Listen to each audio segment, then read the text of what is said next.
నమస్తే అండి. గత 15 నెలలుగా రేవంత్ రెడ్డి ప్రభుత్వం నా మీద అనేక విధాలుగా వేధింపులకు గురి చేస్తున్న విషయం మీ అందరికీ తెలిసిన విషయమే. అనేక అక్రమ కేసులు పెట్టినారు, అరెస్టులు చేసినారు.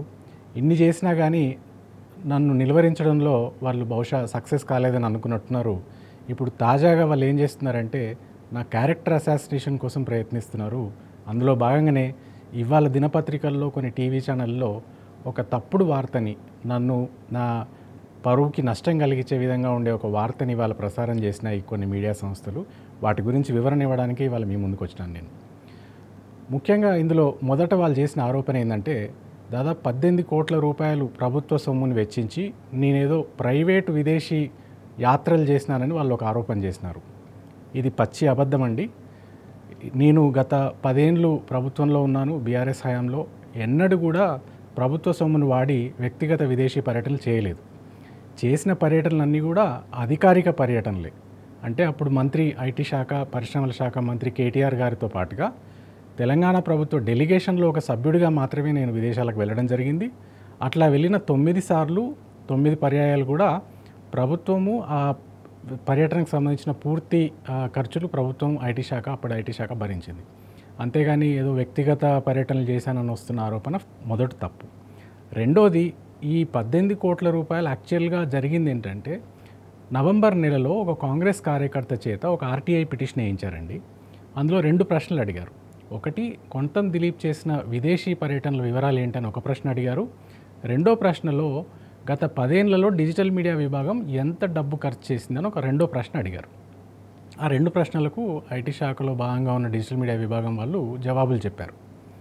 అయితే నిన్న సాయంత్రం సీఎం పిఆర్ఓ కార్యాలయం చేసిన ఒక మిస్చీఫ్ ఏంటంటే ఈ 2 ప్రశ్నల జవాబులని కట్ చేసి పేస్ట్ చేసి ఒకటే ప్రశ్న జవాబులాగా కొన్ని మీడియా సంస్థలకు పంపించారు. అంటే వాళ్ళు పంపించిన దాని అర్థం ఎట్లా ఉందంటే ఈ 9 విదేశీ పర్యటనలకు 18 కోట్ల రూపాయలు ఖర్చు అయినట్టుగా ఒక తప్పుడు అభిప్రాయం కలిగించే విధంగా ఒక దాన్ని తయారు చేసి కొన్ని మీడియా సంస్థలకు పంపడము, వాళ్ళు దాన్ని క్రాస్ చెక్ చేసుకోకుండా అట్లాగే ప్రచురించడం జరిగింది. అందుకే ఇవాళ మీ ముందుకు వచ్చి ఈ క్లారిఫికేషన్ ఇవ్వదలిచాను. ఏంటంటే మొదటిది, 9 సార్లు నేను విదేశీ పర్యటనకు వెళ్ళినప్పుడు ప్రతిసారి అధికారిక పర్యటనలో భాగంగా అధికారిక డెలిగేషన్లో భాగంగా వెళ్ళాను. ఒక్కసారి కూడా వ్యక్తిగత పనుల కోసం కానీ వ్యక్తిగత అవసరాల కోసం కానీ విదేశాలకు వెళ్ళలేదు. రెండోది, 18 కోట్లు అనేది డిజిటల్ మీడియా 10 ఏళ్ల పాటు చేసిన పనులకు, అంటే సిబ్బంది జీతాలకు ఇతర ఖర్చులకు అన్నిటికి కలిపి ఖర్చు చేసిన మొత్తం, అంతేగాని నా విదేశీ పర్యటనకైనా ఖర్చు కాదు.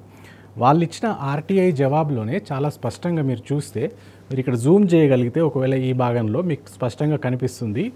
ఈ ఎక్స్పెండిచర్ అంతా కూడా డిజిటల్ మీడియా నుంచి పెట్టలేదు, ఐటీ శాఖ డెలిగేషన్ మొత్తానికైన ఖర్చులను భరించింది అని ఇక్కడ స్పష్టంగా ఈ ఆర్టీఐ పిటిషన్కి ఇచ్చిన జవాబులో ఉంది. ఇది మొదటి ప్రశ్నకు జవాబు. రెండో ప్రశ్న, 10 ఏళ్లలో డిజిటల్ మీడియా విభాగానికి ఎంత ఖర్చు అయిందనే దానికి సమాధానం కూడా వాళ్ళు ఇచ్చినారు. అట్లాగే వాళ్ళు ప్రచురించిన వార్తలో ఇంకొక అంశం కూడా వాళ్ళు బాగా ప్రముఖంగా ప్రస్తావించినారు. ఏంటంటే 2023 సంవత్సరంలో ఎందుకు డిజిటల్ మీడియా విభాగం అత్యధిక మొత్తంలో నిధులను వెచ్చించింది అని ఒక ప్రశ్న అడిగారు వాళ్ళు. దానికి చాలా స్పష్టమైన కారణం ఉందండి. 2023 సంవత్సరంలో సుమారు మే ప్రాంతంలో అప్పటి తెలంగాణ ప్రభుత్వం తెలంగాణ ఏర్పడి 10 సంవత్సరాలు అవుతున్న సందర్భంగా దశాబ్ది ఉత్సవాలు నిర్వహించాలని ఒక నిర్ణయం తీసుకుంది. ఆ మేరకు డిజిటల్ మీడియా విభాగం ఆధ్వర్యంలో ప్రత్యేక డాక్యుమెంటరీలు, ప్రత్యేక వీడియోలు తయారు చేయడం, వివిధ శాఖల సక్సెస్ స్టోరీస్ మీద వీడియోస్ చేయడం, అట్లాగే ఒక ప్రత్యేక వెబ్సైటు, ఒక మొబైల్ యాప్, వీటితో పాటుగా డిజిటల్ పబ్లికేషన్స్కి, డిజిటల్ మీడియా ప్లాట్ఫామ్స్కి ప్రభుత్వ ప్రకటనలు ఇవ్వడం కూడా డిజిటల్ మీడియా విభాగం చేసిందండి.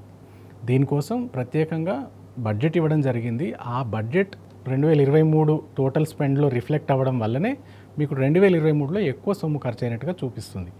ఇది కారణం. అంతేగాని దాని వెనక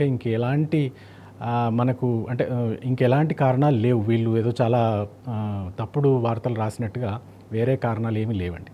ఈ విషయంలో మీకు క్లారిటీ ఇవ్వడం కోసం ఇవాళ మీడియా ముందుకు రావడం జరిగింది. సీఎం పిఆర్ఓ కార్యాలయం నా పరువుకి నష్టం కలిగించాలనే ఒక దుర్బుద్ధితోని ఈ అబద్ధపు వార్తని ఇవాళ కొన్ని మీడియా సంస్థల్లో ప్రచురింపజేశారు.